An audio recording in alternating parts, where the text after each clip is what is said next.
jalanku, hatiku haus dan lapar akan Engkau. Kaulah segalanya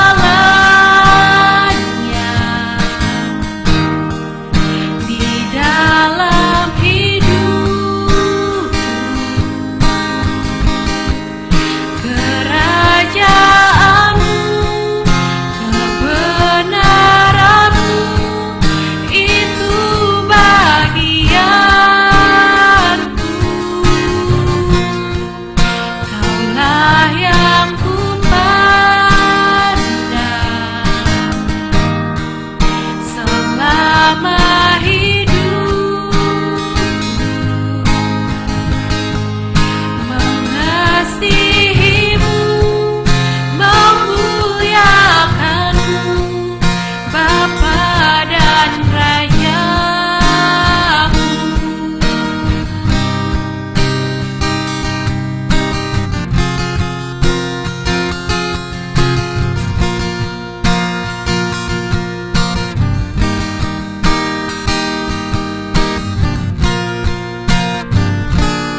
Kau Bapa yang mengasihiku,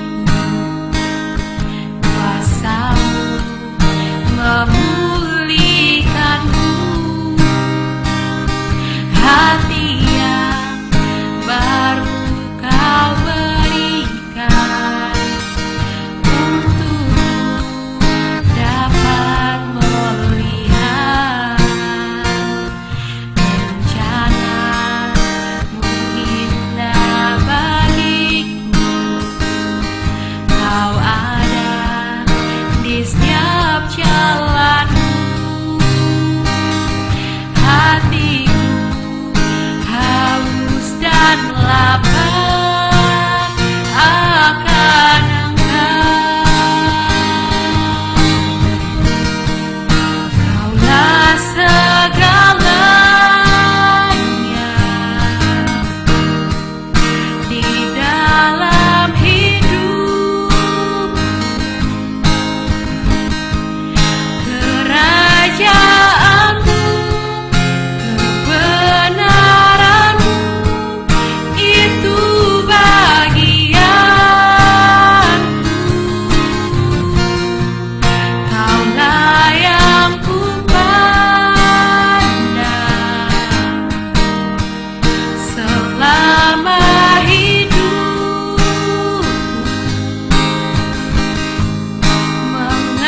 mengasihimu, memuliakanmu, Bapa dan Rajaku. Kaulah segalanya di dalam hidup, kerajaanmu, kebenaranmu, itu bagianku. Kaulah yang kupandang selama hidup, mengasihimu, memuliakanmu, Bapa dan Rajaku.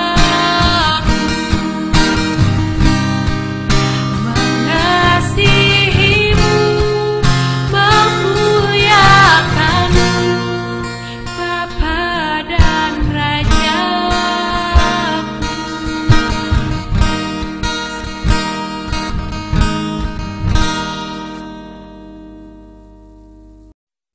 Shalom saudara-saudara yang dikasihi dalam Tuhan Yesus Kristus. Kembali kita akan belajar bersama bagian firman Tuhan untuk ibadah Sign Fellowship setiap minggunya. Dan kita akan melanjutkan pembahasan untuk Injil Yohanes mulai dari pasal yang ke-19 ayat yang ke-17 sampai dengan ayat yang ke-42. Karena itu sebelum kita merenungkan firman Tuhan, kita berdoa. Bapa di dalam kerajaan surga, kami bersyukur untuk penyertaan dan kasih-Mu. Kami bersyukur bahwa Allah terus mengizinkan kami hingga saat ini belajar bagian firman-Mu. Kami berdoa Roh Kudus mampukan kami untuk mengerti apa yang menjadi kehendak-Mu dari dalam firman yang akan kami renungkan bersama. Kami juga berdoa Tuhan, Engkau persiapkan hati dan pikiran kami agar apa yang kami dengar tertanam, bertumbuh, menghasilkan buah dan kehidupan kami mempermuliakan nama Tuhan. Kami berdoa Tuhan tuntun, pimpin, sertai di dalam jam perenungan firman Tuhan ini. Di dalam nama Tuhan Yesus kami berdoa dan bersyukur. Amin. Saudara, kita akan kembali melihat dari Injil Yohanes di pasal yang ke-19.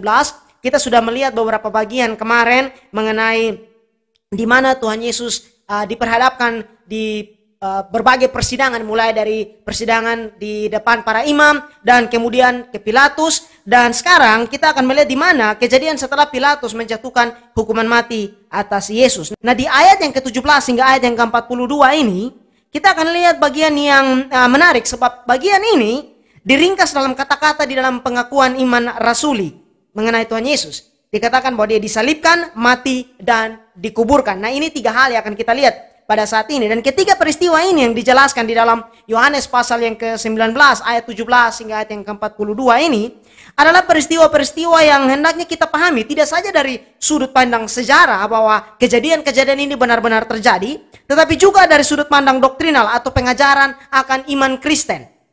Bahwa apa yang terjadi di sini penting dan mengapa peristiwa ini terjadi juga adalah hal yang penting. Karena itu saya ajak untuk kita lihat bagian ini. Yang pertama kita akan lihat Tuhan Yesus disalibkan. Mulai dari ayat yang ke-17 hingga ayat yang ke-24. Nah, setelah Pilatus menyerahkan Yesus untuk disalibkan, di sini kita lihat maka eksekusi itu dilakukan. Perhatikan bahwa catatan yang diberikan ini begitu rinci mengenai penyaliban Kristus dan kematian Tuhan Yesus. Dan ini adalah peristiwa yang benar-benar terjadi. Dicatat oleh saksi mata langsung dari bagaimana pengungkapan yang ditunjukkan di sini. Dan oleh karena itu, maka klaim kebangkitan Kristus pun menjadi hal yang tidak bisa dibantah. Nah, kita akan lihat ayat yang ke-17 terlebih dahulu. Sambil memikul salibnya, ia pergi keluar ke tempat yang bernama tempat tengkorak, dalam bahasa Ibrani Golgota. Nah, merupakan kebiasaan bahwa mereka yang dijatuhi hukuman mati pada saat itu dengan penyaliban akan membawa salibnya sendiri atau setidaknya balok palang dari salib itu dari tempat pengadilan ke tempat eksekusi. Dan Yesus memulai perjalanan ini dengan memikul salibnya itu. Dan kemudian kalau kita bandingkan dengan catatan Injil yang lain, dia akan dibantu oleh Simon dari Kirene. Nah, hal pertama yang kita lihat di sini adalah mengenai lokasi. Ayat yang ke-17 kembali. Sambil memikul salibnya, ia pergi keluar ke tempat yang bernama tempat tengkorak, dalam bahasa Ibrani Golgota. Dan tempat ini dalam bahasa Latin disebut dengan Kalvari. Dan Alkitab King James menerjemahkan demikian. Saya mengutip dari Adam Clark. Dia mengatakan bahwa kata Golgota berasal dari kata bahasa Ibrani Golgolet yang berarti tengkorak. Ini sama dengan kata Kalvari yang berasal dari bahasa Latin Kalvaria yang juga berarti tengkorak. Bahwa lokasi tempat ini masih diperdebatkan, lokasi pasti dari Golgota ini masih diperdebatkan. Tetapi paling tidak ada dua pandangan utama mengenai lokasi Golgota ini. Yang pertama, di tempat yang sekarang berdiri gereja yang disebut dengan gereja makam kudus, The Church of Holy Sepulchre, dan tempat ini ditunjuk oleh Ratu Helena, ibu dari Kaisar Romawi Konstantin. Dan tempat yang kedua yang dipercaya sebagai Golgota adalah yang disebut dengan Gordon's Calvary, yang ditunjuk oleh Charles Gordon, salah seorang pemimpin militer Inggris pada waktu itu yang bertanggung jawab di wilayah Timur Tengah. Dan satu hal yang pasti bahwa tempat ini berada di luar kota. Penulis Ibrani menunjukkan akan hal ini dalam suratnya, di dalam Ibrani pasal yang ke-13 ayat yang ke-12. Itu jugalah sebabnya Yesus telah menderita di luar pintu gerbang untuk menguduskan umatnya dengan darahnya sendiri. Lalu di ayat yang ke-18, di situ ia disalibkan mereka dan bersama-sama dengan dia disalibkan juga dua orang lain sebelah menyebelah, Yesus di tengah-tengah. Nah, ini saudara menggenapi nubuatan dari Nabi Yesaya di dalam Yesaya 53 ayat yang ke-12. Sebab itu aku akan membagikan kepadanya orang-orang besar sebagai rampasan dan ia akan memperoleh orang-orang kuat sebagai jarahan, yaitu sebagai ganti karena ia telah menyerahkan nyawanya ke dalam maut dan karena ia terhitung di antara pemberontak-pemberontak. Sekalipun ia menanggung dosa banyak orang dan berdoa untuk pemberontak. Dan dari catatan Lukas kita tahu bahwa salah satu dari penjahat itu bertobat dan mengakui Yesus sebagai raja. Paulus sendiri menulis di dalam suratnya 2 Korintus 5 ayat yang ke-21. Dia yang tidak mengenal dosa telah dibuatnya menjadi dosa karena kita, supaya dalam dia kita dibenarkan oleh Allah. Bahwa Kristus tidak bersalah dan tidak dapat dipersalahkan. Tetapi dia diperlakukan seolah-olah dia yang berdosa atau dia yang bersalah. Karena dia berkehendak untuk menggantikan mereka yang bersalah. Dan di sini kita lihat apa yang Martin Luther sebut dengan pertukaran agung. Di mana Yesus yang tidak berdosa menanggung dosa kita dan menerima hukuman atas dosa kita itu. Dan kebenarannya diperhitungkan kepada kita. Sehingga Paulus tulis di dalam suratnya, dalam dia kita dibenarkan oleh Allah. Bahwa kita hanya bisa dibenarkan di hadapan Allah saat kita ada di dalam Kristus. Nah, kembali kepada hal penyaliban ini. Bahwa penyaliban adalah bentuk hukuman yang paling mengerikan dan sadis pada saat itu. Konsep penyaliban ini mungkin berasal dari orang Persia atau Fenisia yang terkenal dengan hukuman menyulahkan orang pada tiang. Nah, kita tahu di dalam cerita kitab Ester, di mana kita lihat Haman mempersiapkan tiang untuk menyulahkan Mordekai, tetapi kemudian dia yang disulahkan di tiang itu. Dan kemudian orang Romawi mengembangkan hukuman ini dan membuat penderitaan orang yang disalib itu menjadi lebih panjang dan menyakitkan. Dan Tuhan Yesus menanggung semua itu, baik rasa sakit dan juga penghinaan yang begitu hebat, agar kita diselamatkan. Lalu di ayat yang ke-19 sampai ayat yang ke-20. Dan Pilatus menyuruh memasang juga tulisan di atas kayu salib itu, bunyinya, Yesus orang Nazaret, Raja orang Yahudi. Banyak orang Yahudi yang membaca tulisan itu sebab tempat di mana Yesus disalibkan letaknya dekat kota dan kata-kata itu tertulis dalam bahasa Ibrani, bahasa Latin, dan bahasa Yunani. Dan biasanya tulisan yang menunjukkan alasan mengapa seseorang disalibkan itu digantung di leher orang itu atau dipakukan di atas salibnya. Dan di sini ditulis dengan 3 bahasa. Dan Yesus disalibkan di tempat di mana semua orang bisa melihat akan hal itu. Dan dengan tulisan ini, orang-orang pada budaya pada saat itu, baik Ibrani dan Yunani dan Romawi bisa mengerti. Karena ditulis dalam bahasa Ibrani, Latin, dan Yunani. Nah, di ayat yang ke-21 dan ayat yang ke-22, sesuatu yang cukup unik terjadi. Maka kata imam-imam kepala orang Yahudi kepada Pilatus, jangan engkau menulis raja orang Yahudi, tetapi bahwa ia mengatakan, aku adalah raja orang Yahudi. Ayat 22, jawab Pilatus, apa yang kutulis tetap tertulis. Nah, ini cukup menyedihkan bahwa di sini Pilatus berani membantah dan menolak permintaan dari para imam. Dan di sini dia menolak dengan tegas. Tetapi justru dia lemah dan seolah-olah tidak berdaya dengan tekanan yang mereka berikan sebelumnya saat Yesus disidang waktu itu. Saya mengutip dari David Guzik, dia mengatakan bahwa sekarang Pilatus memiliki keberanian untuk melawan para pemimpin Yahudi. Sayangnya, ini adalah sesuatu yang agaknya tidak begitu penting. Mengapa? Karena Yesus masih akan tetap disalibkan. Nah, Warren Wiersbe memberikan juga pandangan yang menarik mengenai mengapa Pilatus kali ini bersikap tegas dan bersikukuh kepada apa yang sudah dia putuskan. Bahwa sebagai seorang politikus yang cerdik, Pilatus sangat memahami cara kerja keagamaan Yahudi atau lembaga keagamaan Yahudi itu. Dia tahu bahwa tulisan di atas kayu salib itu akan menghina dan mempermalukan orang-orang Yahudi, terutama pemimpin-pemimpin Yahudi. Dan itulah yang dia inginkan. Jadi sebelumnya mereka sudah membuat seolah-olah Pilatus ini tidak berdaya dan lemah mengikuti kehendak mereka, tekanan mereka. Tetapi di sini sepertinya Pilatus mencoba untuk membalas hal itu. Lalu ayat yang ke-23 hingga ayat yang ke-24. Sesudah prajurit-prajurit itu menyalibkan Yesus, mereka mengambil pakaiannya, lalu membaginya menjadi 4 bagian untuk tiap-tiap prajurit 1 bagian. Dan jubahnya juga mereka ambil. Jubah itu tidak berjahit, dari atas ke bawah hanya 1 tenunan saja. Karena itu mereka berkata seorang kepada yang lain, janganlah kita membaginya menjadi beberapa potong, tetapi baiklah kita membuang undi untuk menentukan siapa yang mendapatnya. Demikianlah hendaknya supaya genaplah yang ada tertulis dalam kitab suci. Mereka membagi-bagi pakaianku di antara mereka dan mereka membuang undi atas jubahku. Hal itu telah dilakukan prajurit itu. Jadi kita lihat saudara, bahwa meskipun Yesus disiksa dan dia sedang tergantung di atas kayu salib, tetapi setiap peristiwa yang terjadi di sini terhadap Yesus adalah penggenapan dari nubuatan perjanjian lama. Artinya bahwa Allah memegang kendali atas segala sesuatu yang terjadi.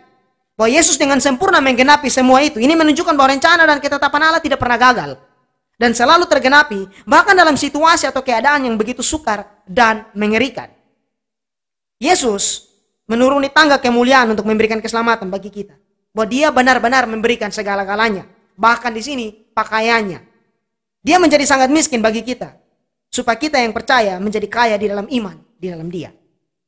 Kemudian saudara, kita akan lihat dari ayat yang ke-25 hingga ayat yang ke-30. Ada 4 perkataan terakhir Yesus di atas kayu salib. Kita kenal ada 7 perkataan Tuhan Yesus, tetapi di sini yang dicatat oleh Yohanes ada 4 yang akan kita lihat di sini.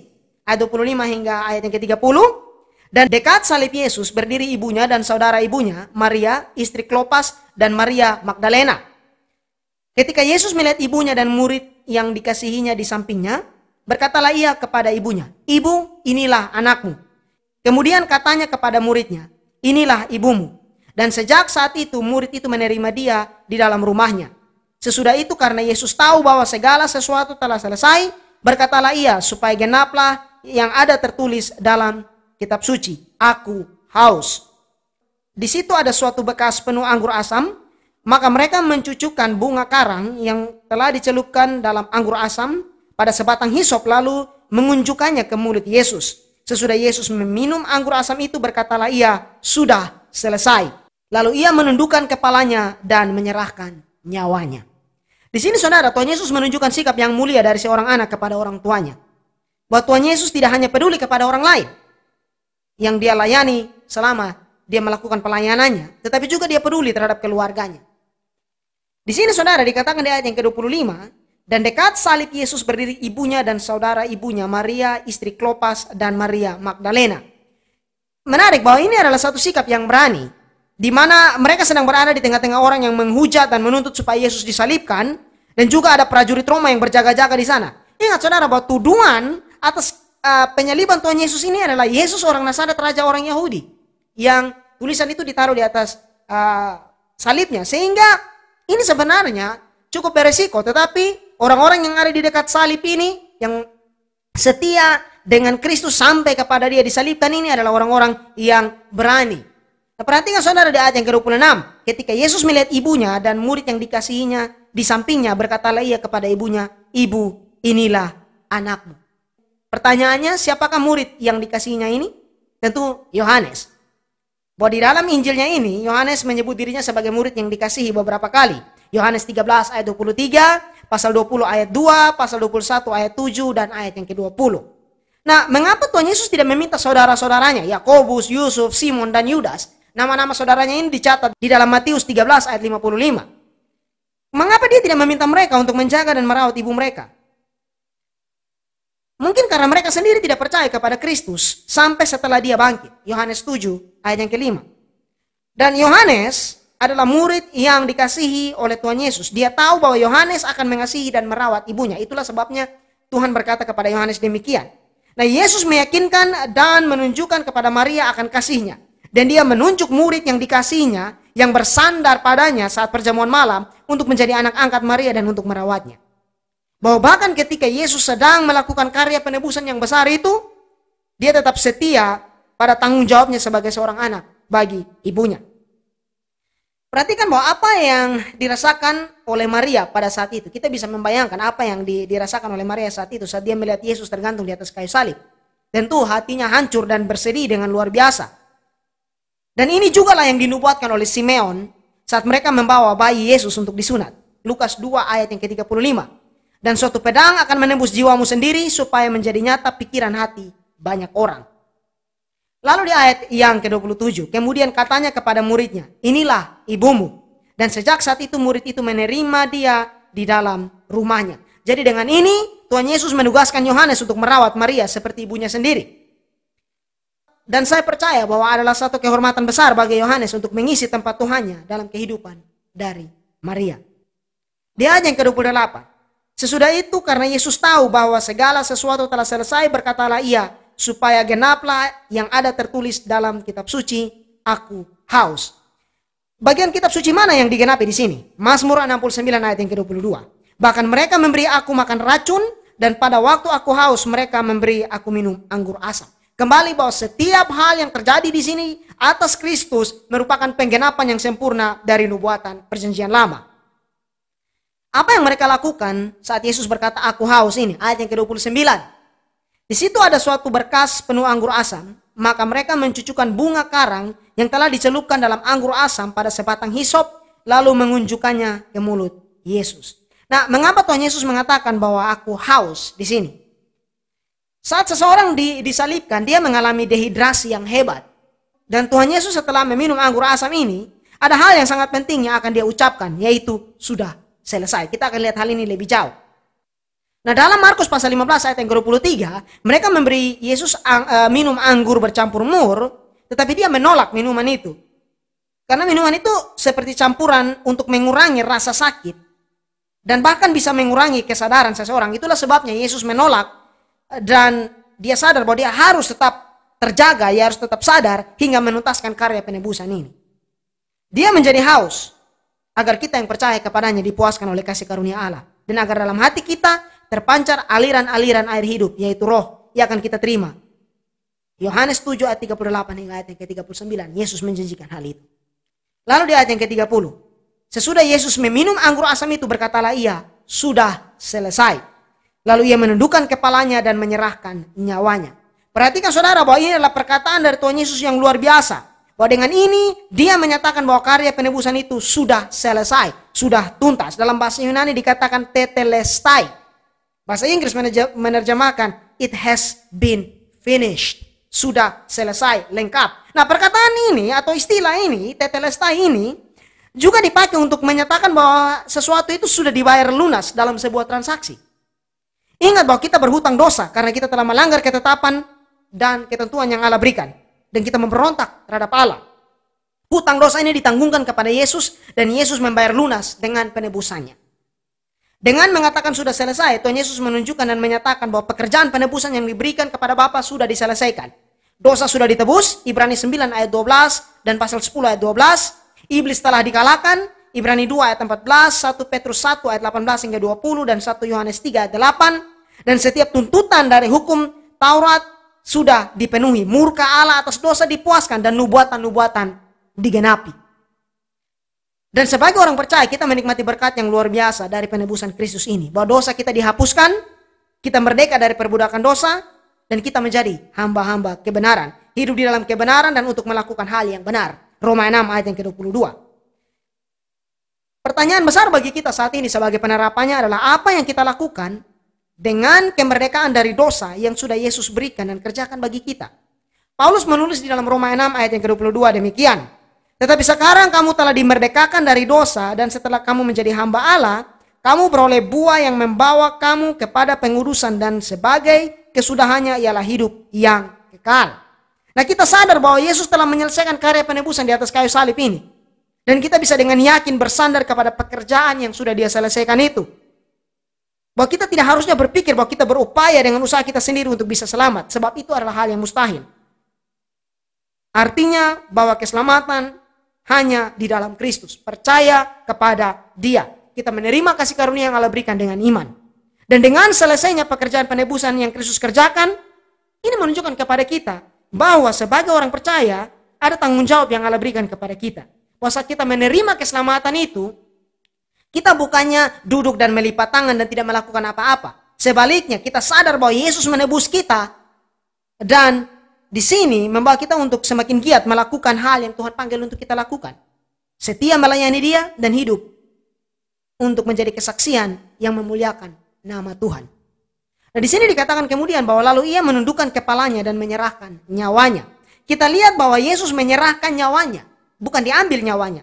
Tidak ada yang bisa mengambil nyawa Yesus darinya. Dan dengan cara yang berbeda dengan siapapun, Yesus menyerahkan rohnya. Kematian tidak memiliki kuasa dan hak terhadap anak Allah yang tidak berdosa. Yesus sendiri menggantikan orang-orang berdosa, tetapi Dia tidak pernah melakukan dosa itu.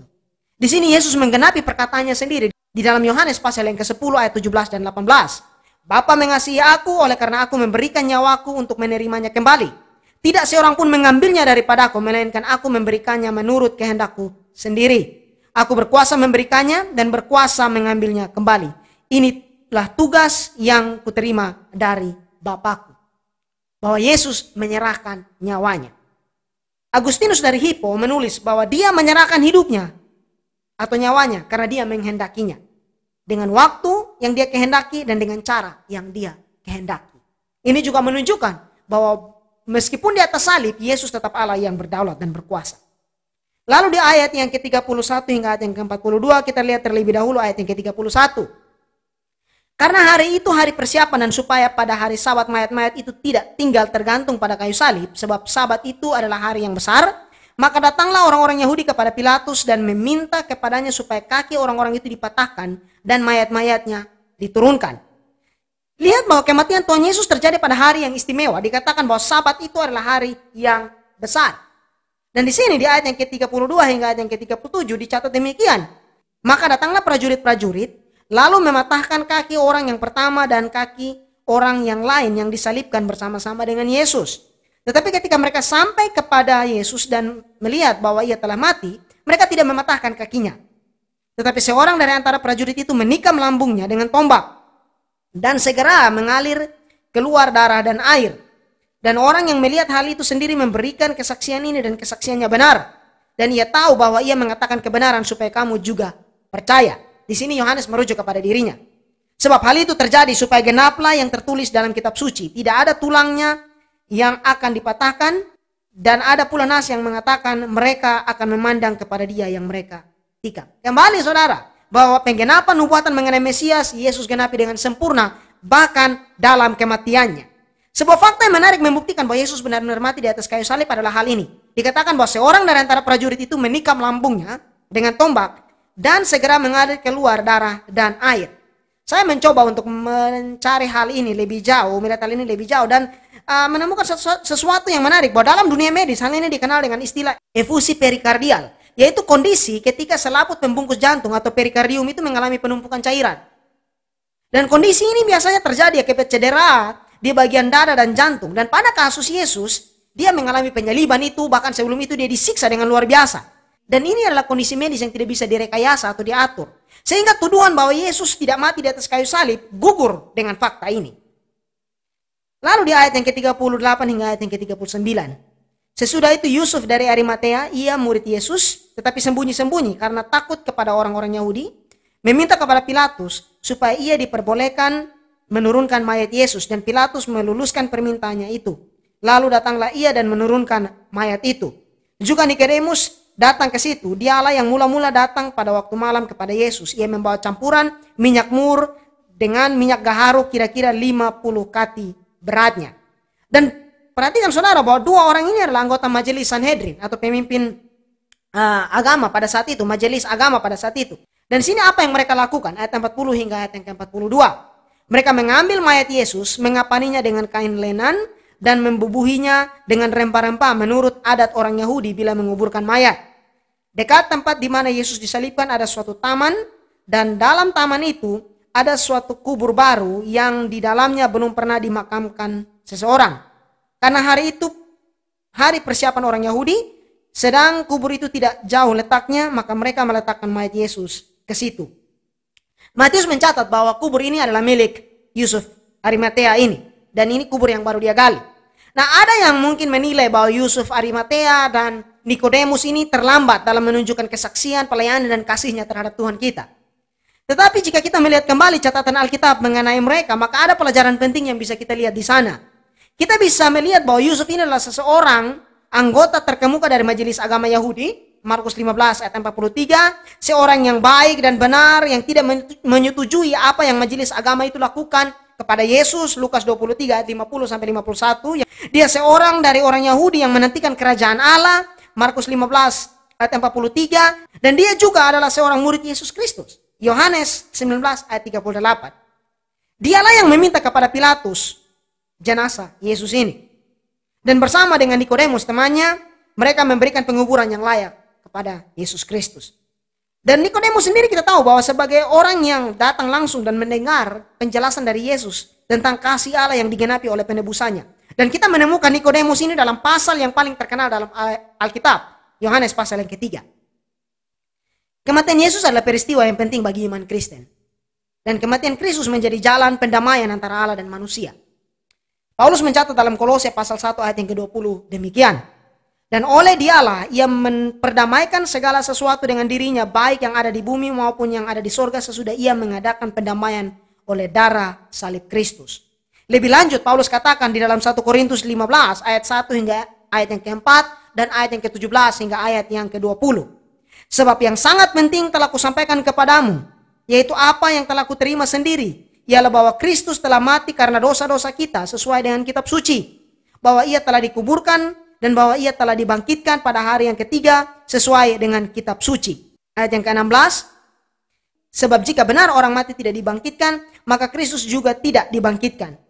Dan jika Kristus tidak dibangkitkan, maka sia-sialah kepercayaan kamu dan kamu masih hidup dalam dosamu. Demikianlah binasa juga orang-orang yang mati dalam Kristus. Jikalau kita hanya dalam hidup ini saja menaruh pengharapan pada Kristus, maka kita adalah orang-orang yang paling malang dari segala manusia. Tetapi yang benar ialah bahwa Kristus telah dibangkitkan dari antara orang mati sebagai yang sulung dari orang-orang yang telah meninggal. Ini menunjukkan bahwa lewat pengorbanannya di atas kayu salib, Tuhan Yesus menanggung murka Allah atas dosa-dosa kita. Dan juga di atas kayu salib itulah kasih Allah yang agung dinyatakan. Harapan keselamatan diberikan, pintu pengampunan dosa diberikan bagi setiap mereka yang mau percaya. Dan mereka disambut ke dalam hubungan kasih dengan Allah. Saya mengutip dari apa yang Yesus katakan sendiri dari Yohanes pasal 10 ayat 10 dan 11. Aku datang supaya mereka mempunyai hidup dan mempunyainya dalam segala kelimpahan. Akulah gembala yang baik memberikan nyawanya bagi domba-dombanya. Bahwa penebusan dan pengorbanan yang luar biasa Kristus berikan bagi kita. Saya ingin menutup dengan pertanyaan ini. Bahwa maukah kita percaya sungguh-sungguh kepada Yesus Kristus sebagai Tuhan dan Juru Selamat yang menanggung hukuman atas dosa kita, dan lewat dialah kita menerima kasih karunia Allah. Dengan melihat dan memandang kepada Kristus yang adalah penebus hidup kita, kita berdoa untuk kita boleh melangkah di dalam iman, melangkah di dalam ketaatan, dan melangkah di dalam ucapan syukur. Dan terlebih dari itu juga, kita berjalan dan belajar untuk membagikan kabar sukacita ini kepada orang lain. Bahwa Allah tidak membiarkan kita sendiri terhilang di dalam dosa kita, tetapi Yesus datang untuk menebus dan menyelamatkan kita. Ingat bahwa sebelum terangkat ke sorga, Yesus memberikan amanat agung bagi kita untuk pergi menjadikan semua bangsa muridnya, menunjukkan kepada mereka kasih Allah dan mengajarkan kepada mereka tentang Kristus yang datang untuk menebus dan menyelamatkan. Kita bersandar kepada pekerjaan yang sudah Yesus sempurnakan di atas kayu salib, bahwa kita percaya di luar Dia kita tidak bisa melakukan apa-apa. Dan langkah dalam kehidupan kita harusnya kita melangkah di dalam iman, bersandar kepada kasih karunia yang Allah berikan di dalam Tuhan, dan bersyukur kepada penebusan yang sudah Dia berikan. Kita berdoa. Bapa dalam kerajaan sorga, kami bersyukur untuk firman yang kami renungkan. Hamba-Mu terbatas, tetapi Tuhan kami percaya Roh Kudus tidak terbatas untuk berbicara di dalam hati dan pikiran kami. Kami berdoa Tuhan, Engkau terus menuntun, menyertai, menopang dan menolong kami, bahwa di dalam setiap langkah kehidupan kami percaya sungguh-sungguh kepada Engkau yang telah datang dan menebus kami. Bantu kami Tuhan untuk melihat keindahan karakter-Mu, untuk melihat kasih-Mu yang luar biasa, dan bersyukur atas keselamatan yang sudah Engkau berikan. Dan juga Tuhan, Engkau sendiri menolong kami untuk dengan kesadaran akan keselamatan yang Engkau berikan, kami boleh hidup untuk mempermuliakan nama-Mu. Bantu kami di dalam setiap langkah kehidupan kami. Kami juga berdoa Tuhan bagi saudara-saudara kami yang mungkin dalam keadaan sakit, Tuhan sembuhkan. Yang lemah Tuhan kuatkan, yang berbeban berat Tuhan topang. Kami berdoa Tuhan Yesus, Engkau menuntun, menyertai setiap langkah kehidupan kami. Dan biarlah Tuhan hidup kami mempermuliakan nama-Mu, tuntun, pimpin, sertai dan lindungi kami. Dan biarlah Bapa dalam kehidupan kami, nama-Mu dipermuliakan. Ini doa, ini permohonan kami di dalam nama Tuhan Yesus kami berdoa dan bersyukur. Amin.